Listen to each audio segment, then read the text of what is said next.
Good afternoon, everybody, and welcome to what I think is the 7th Western Vet podcast, which is really exciting because it means we've been going through almost all of summer term. Last week, I think I said we were doing our first sci-fi, but I got myself a little muddled. And we are instead doing what is actually one of my favourite books, which is really, really super exciting.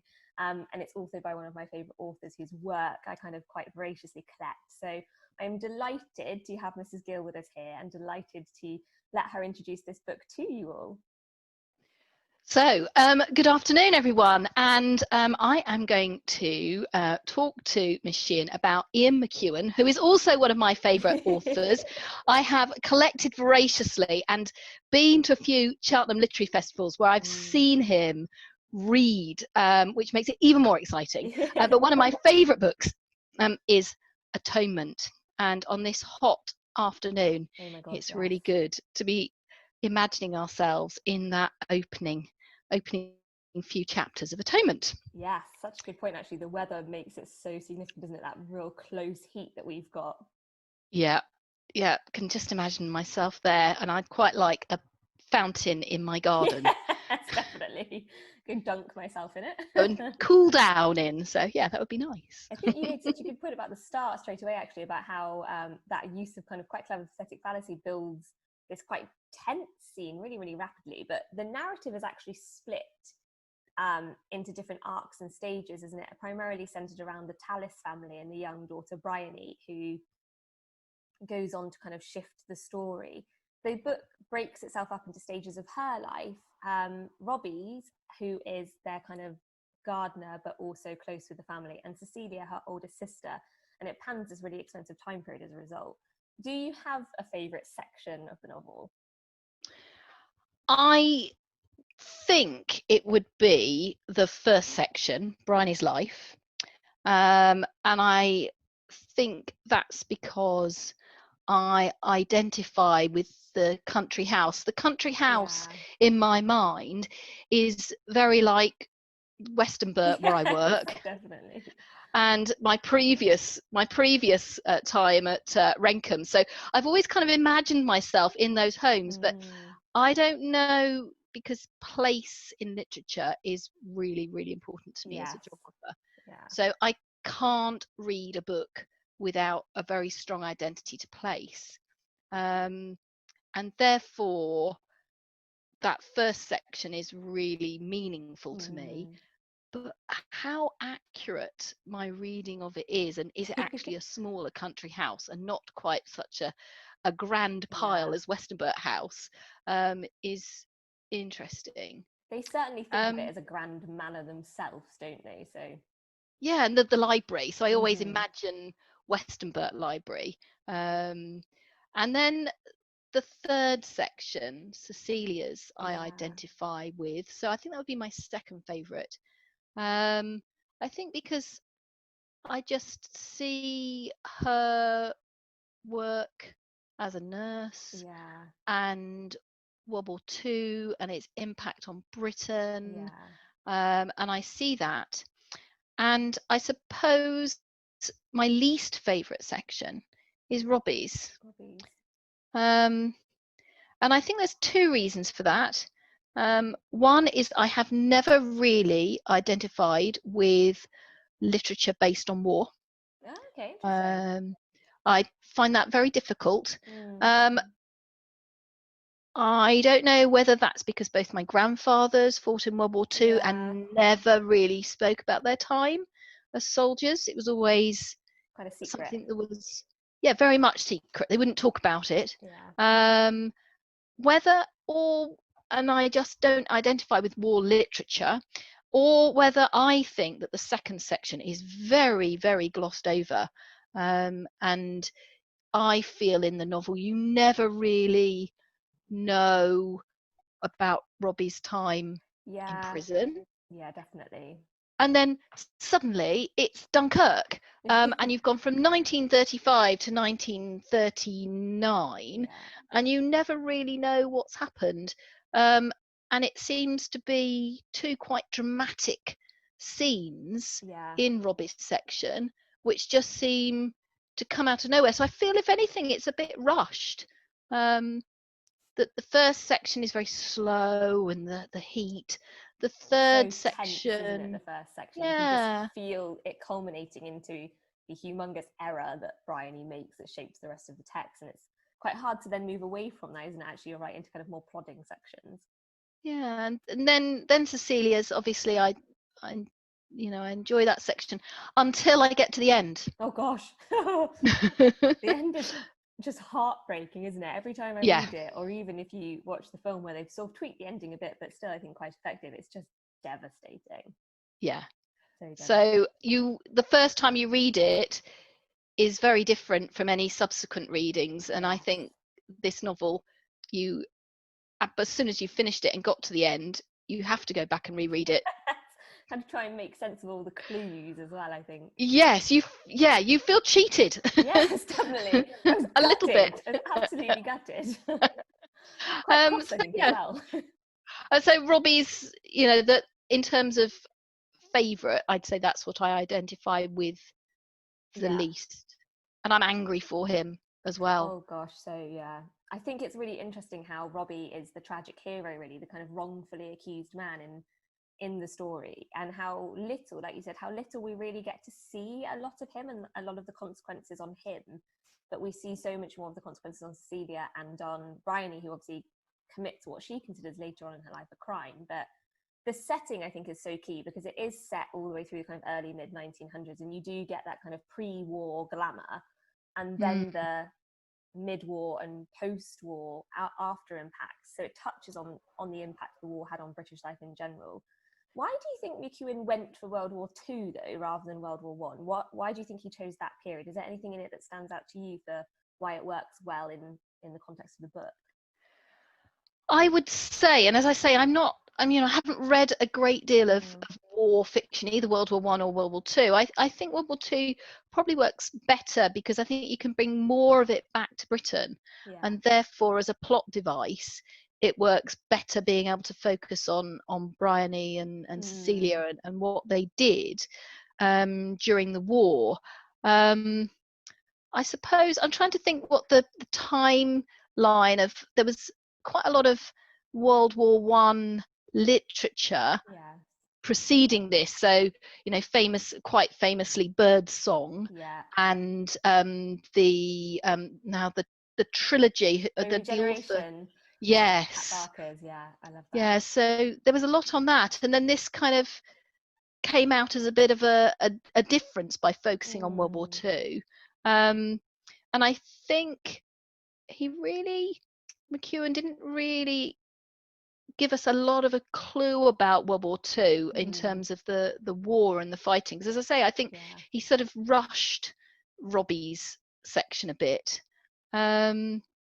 And then it was really meaningful for me because my grandfather-in-law, my husband's father, was one of the soldiers who was left on the beaches at Dunkirk, and wasn't taken out over on the boats during the rescue of Dunkirk, and never went back beyond Britain. He was so, whatever happened there was so traumatic, and therefore that's really interesting for me to read what happens to Robbie in Dunkirk. I think people do tend to find World War II more interesting anyway, I think, because of the nature of the war and all the kind of what was at the time kind of background information about the Nazi campaign and the Holocaust and the genocides. And I think what McEwan does quite well is sort of lightly touch on those without being sensationalist about it. But because it's so centered around this idea of judgment, isn't it? And how dangerous fanaticism is of any kind. And Bryony herself is quite guilty of being a fanatic of different things as she's a child, which is what makes her make the mistakes that she does. So it's, I think, quite well correlation. I think there's also a quite key point with the World War II setting, because of the dynamics of the family with Robbie, because he is obviously their working class gardener, and he's just integrated with the family throughout his whole life because he's lived there. And there's this really weird and quite subtle undercurrent of class hierarchy where he outperforms Cecilia at university, and he isn't ever really welcomed into the family home in the same way, but they treat him both as friend and servant. Do you think there's a commentary there on class from McEwan and a judgment, or do you think it's just in place because it makes Robbie more of a victim of them? I think there's a huge comment on class, really, because I think that period between World War One and World War Two, where there was such hope about rebuilding the world after World War One, that was so failed inevitably after the Treaty of Versailles, that I think he's saying a lot and about that, because that's when the great country houses fell apart. And I think it's interesting because Robbie's father, he disappears, doesn't he? Never really mentioned. No, and there's almost an undercurrent there that you don't quite know what went on, and that the Jack Tallis is so involved in World War Two and the planning for World War Two, and feels that he has this responsibility to Robbie. Is interesting. And there's a lot, because the name Robbie is so working class, and yet the names of the Tallis family, with Cecilia and Bryony and Leon and Lola, and the two twins are as well, so different. Yes. And Hermione, Emily's sister. So I think there's a lot about class there, and I think it's really interesting because Ian McEwan was writing this novel that's almost historic, but he wrote it was being published in 2001, so interesting timing, really. A lot about class. I think as well it's so interesting to see how retrospectively we view the World War II kind of hierarchy, and how that shifted afterwards as well. Like you said, we kind of thought, I think history kind of believed that it would shift and that cultures would change after World War One, but World War II really had the big impact on that financial divide. And actually Robbie would have come out of the war and his life very, very differently if not for the Tallises as well. So there's this kind of tie between them all that's quite toxic, isn't there? I think. And oh, sorry, go on. Go on. It's just interesting, that yes, he outperforms her at Cambridge, and there is this, Cambridge obsession in the family, with Bryony going, turning down her offer to go to Cambridge. And Robbie takes up that offer, but then wants to go into medicine, doesn't he? Which is what I think why it's so clever that both Cecilia and Bryony go in to be nurses as well. That tie to him that they both have almost comes from that. I think the most interesting topic with Bryony and Robbie and Cecilia, who are our kind of central characters, is the crime or error, whichever we prefer, that she commits in her early life. She's obviously 13 at the start of the novel, Bryony, and she is a kind of protagonist. And there's this huge debate, and I remember having it with some of my year 13s a few years ago when we studied Atonement, about whether or not Bryony is a narcissist and completely apathetic to others, or whether or not she just misunderstands what happens between her sister and Robbie and their kind of romance, and then what later happens with a kind of really significant crime committed on the family grounds. Do you think that she can be held accountable for what she does in those early sections, or do you think that it's quite unfair to judge her so harshly at that age and based on the circumstances? I think she's not a particularly pleasant character. No. She's incredibly bossy and full of herself. But I honestly don't think that she created a crime there. She made an error. She took 2 and 2 and made about 18. And I think that she genuinely made a mistake based on class and based on things that she saw, and whether she was just jealous of her sister and Robbie, because she makes that mistake early on where she throws herself, we later hear, into the lake and gets him to save her. And that's why I was in love with him, but it's very difficult to work out, because when we know what we know, having read the novel, who can you believe? I think as well, because the crime that's committed on the grounds is so awful for anyone, but certainly for a child to have to reflect. I think like understanding what rape is and kind of pulling what that really means to a child is so tricky, and she doesn't quite grasp what it is and the circumstances of it. And like you said, because she's jealous and misunderstands the dynamic between Robbie and her sister, she misreads everything really, really dangerously. And I think because she's unlikable, it's quite easy to villainize her, isn't it? I do think it very much is easy to do that. And you know, she misses things early on, doesn't she? And it's only when you go back and reread and you see how things were, she's just obsessed with performing her play. Now I forgot, what's that called? I've forgotten the name of the little play. Wasn't it The Crimes of Arabella or something yes. like that? Yeah, so she's, you know, she's a bit obsessed with Robbie and the broken jug, and then she misses things like the twins attacked Lola, so that's why she's got scratches on her face, and everybody makes light of the scratches on Paul's face. So I don't think she commits a crime. She's a bit hysterical.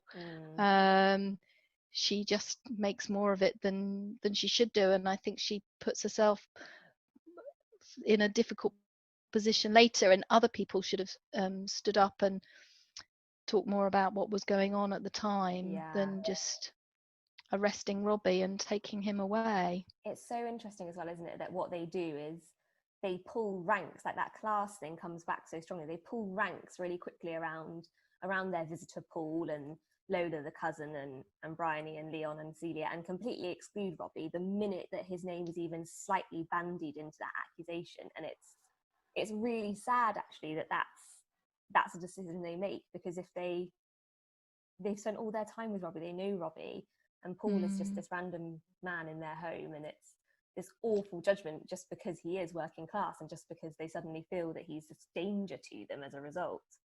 It's really but then sad. Robbie himself tries to blame someone ostensibly lower class than himself. Exactly. And he has his own fantasy of that, doesn't he? They all have these funny little fantastical visions of themselves in their own circumstance and can't quite see the reality of what's really happened. I find the title of the novel a real giveaway, actually, when you look back now. Like, as I was reading it, I was like, okay, you sort of start piecing it together, but when you get to the twist at the end, the title is just a real punch, isn't it? And it's very, very cleverly done, actually. I think that's the beauty of the novel, that twist. It's a punch in more than one way. Of why have I been so dim not to have noticed what this is all about? And then just the punch of the twist, really. There's this real concept, I think, of shame and guilt in the novel, which obviously is why the title's so key, but it also really forms the plot line and Bryony's characterization as she grows up, because like you said, she changes her complete life plan when she realizes what she's done to Robbie, and she doesn't go to Cambridge, she doesn't become a writer in her young age, and she does go on to train as a nurse and support the war effort because she knows that he's there. What do you make of the way that McEwan writes about individual shame and individual regret, but also the collective of it because of the impact of the war at the same time? I think it's very clever. I think the individual shame is really there because once you know who has written the novel, you can see it from their perspective, and you then go back and realize that all of it is about their shame and wanting to turn things back and go back to the way things were and make things better. So I think that's better in a way. I think the collective shame, it's hard to say. I don't think he really puts that across as well as the individual shame. I think because you lose when Robbie just becomes a shell of himself and doesn't rescue the woman and her child, and doesn't take enough care there, and when they're difficult to people trying to help them in Dunkirk, he's almost lost any sense of shame. and because clearly, he's been so stripped down, hasn't he? He's got nothing left really to offer anybody because of what they did to him. And the family at the end, what have they got left of anything? The house, the country house, is, rather than a school, a hotel. Yeah. What's happened to everybody, really. The world has changed. I think McEwan could have added more about collective shame, but as I say, I think that middle section is slightly rushed, but then it would have been more than, I'm looking at my copy now, it would have been more than a 400-page novel, and then it would have got really complicated. So I wonder if that's the sacrifice he made, actually, though, like you said earlier, about not having Robbie's time in prison and not having more on the war effort and that kind of impact of collective trauma and shame there, because what he wanted to do was focus on the start and the end, which are kind of these bookends to this muddle of a middle that picks up all the threads that Bryony inadvertently sort of tweaked, and then has to herself as an adult feel the need to try and tidy her past up. Well, maybe it's because it's so many redrafts by whoever wrote the novel, that you do get those sort of threads in the middle that get a bit jumbled. But and maybe they don't write about Robbie because actually it's too difficult to imagine it after what's happened. It's so upsetting, isn't it? Every time I think about the end of the novel, you just want to go back and read it again and be like, no.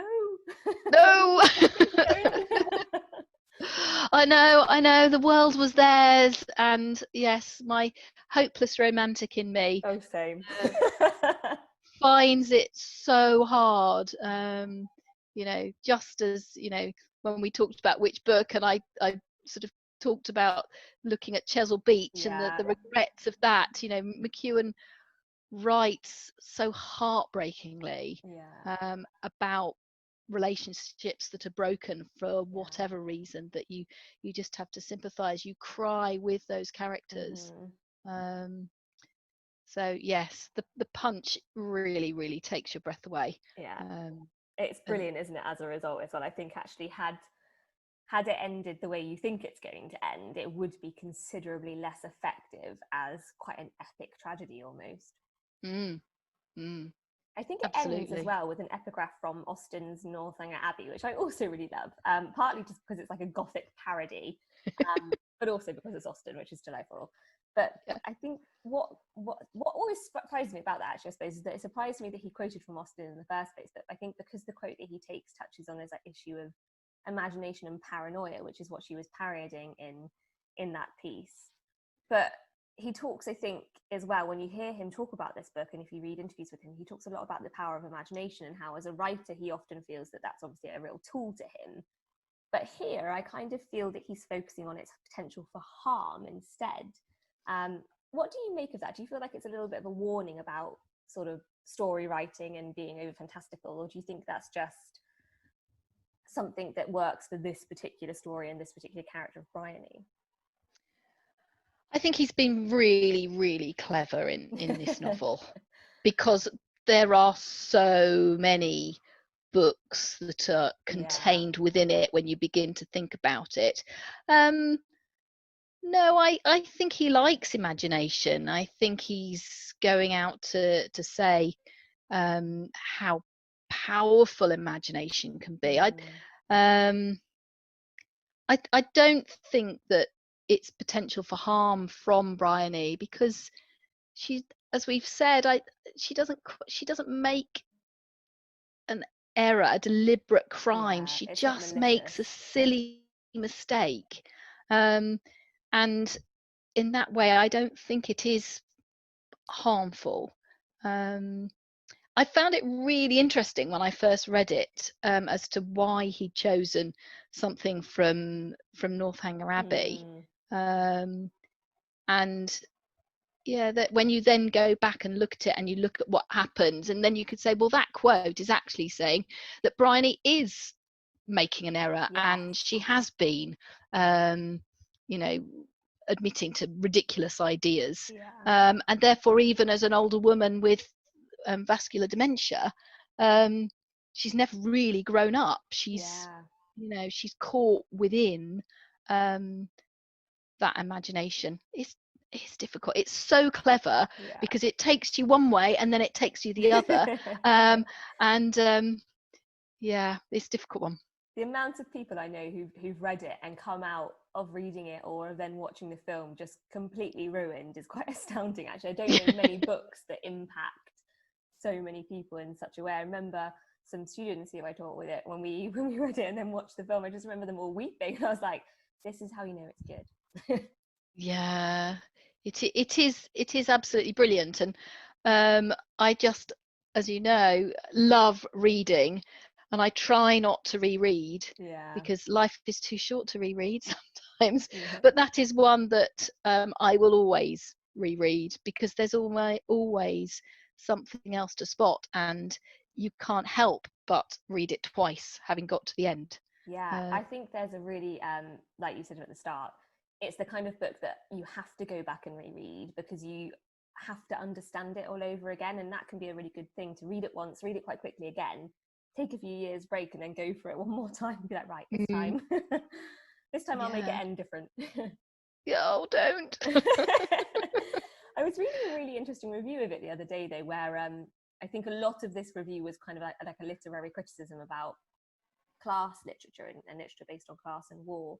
And somebody made a really interesting point about how that Bryony as a figure is a very small scale kind of force of imagination, and that perhaps in a really kind of gigantic way, what McEwan was also commenting on was how imagination was kind of Hitler's pathological driving force behind the war, and how if you read it now, you could almost imagine someone like Donald Trump being a over fantasist like Bryony has a tendency to be, and how scary that is actually as well. Which is a kind of nuts version of it. it is slightly nuts, but you can, and that's Yeah. why, that is indeed why it is so clever, because you can see it on, you know, as we've alluded to, so many different levels, from the individual to the collective, to, you know, was all this going to be taken away from them anyway without this incident having happened? What did the future hold for them? I mean, Robbie would still have gone to war. He wouldn't have been a foot soldier. He'd have probably been an officer. Well, there's an interesting comment to be made on class there. What would have happened? Would his Cambridge degree have placed him in a different position? I'd have to do you know, had he remained the gardener's son, I'd have to do a bit more finding out about who became officers during World War II. Yeah, it would be really interesting to kind of look at that dynamic actually of the realities of what happened if you were working class but had those connections that he has before they were ruined. It's so hard to talk about this book without spoiling it, isn't it? Because there's so much I want to say about the end, and I'm so conscious that people might not have read it, and I'm like, read it, people, read it. Read it, and you'll know why we're so distressed. Yes, yeah, it's brilliant. He is fantastic. So many different places and ideas to pick up there. It's I think fabulous. a good one as well, like you referenced, which we both adore, is On Chesil Beach. So if anybody wants a slightly shorter summer read and a kind of step into McEwan, that's a much more gentle approach of regret in relationships and fractures, isn't it? And significantly shorter. So you can all read On Chesil Beach, and then you can give a home at a time when you've got time to read 400 pages and weep. Yes. Oh, bless. And then read all the things attached to it. So you know, then I've got out on my desk today, knowing I was talking to you, I've got out the Northanger Abbey which I'm ashamed to say I've never really read properly. I think you'll really like it. And another one that I've meant to read for years, The Go-Between. Gosh. Which they say there's links in too, and I think there's a Leo in there, and there's a Leon in Atonement. So there's lots of really clever literary links there. So he does, I think, really enjoy literary references, doesn't he, in his texts as well, which is always great. Yeah. Thank you so much for coming on, Mrs. Gill. I had so much fun. That's a pleasure. Talking about this really, really upsetting book that we both adore. And I do hope people go and give it a go. I think we definitely need to recommend they read the book before they see the film, just for the impact, really. Oh, absolutely. There's so many ways in which the film just doesn't sum up, but take your time on the book, read closely. Oh gosh, It we're will probably reward giving you. people too many hints now, aren't we? Yes. We need Didn't them need to to do get the that. shock factor. Yes. Gosh, thank you so much again, Mrs. Gill, and thank That's you a everyone. pleasure. And Thank you. hopefully we've got some good summer reads here going on. But next week, actually, everyone will be probably, I think, quite delighted and also surprised to know we're actually having some students on to do the reading podcast, because we are linking it to some of the Black Lives Matter and racial diversity movements. So we're going to do some work on kind of political texts that have helped some students and staff of Westonbirt be a little bit more open-minded and more inclusive, and understand all of this kind of political circumstance better. So we really hope you can engage with that one as well. Thank you again for all your support so far, and we both hope that you are well. Bye.